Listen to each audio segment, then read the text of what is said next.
What was an impactful story you worked on this year? I think that would be all the work that I've done with the hospital closures. Every month that we do them, we get to be more detailed, and we've been able to answer a lot more questions because we've opened a lot more lines of communication with Northern Health. They're more willing to answer questions and get that information to us quicker.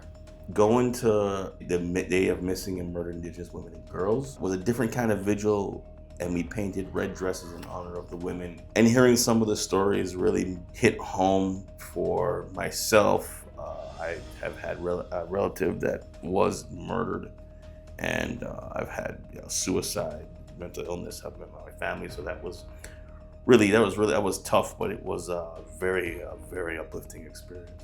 I guess I would have to say the one with Southridge and like how their owners or managers were going to implement these rules that a bunch of residents were saying were costly. So I interviewed one of the residents, Jay Ford, and then not even a week later, Compass Communities announces that they're withdrawing the rules. So I don't want to take all the credit for it, obviously.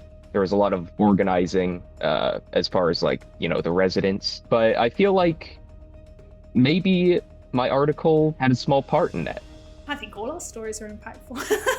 No. I think the whole Tumbler Ridge Healthcare Centre, this is not specifically my story, but various different people have worked on this in the office, and it's such an important issue that the people there have less access to healthcare than they would before.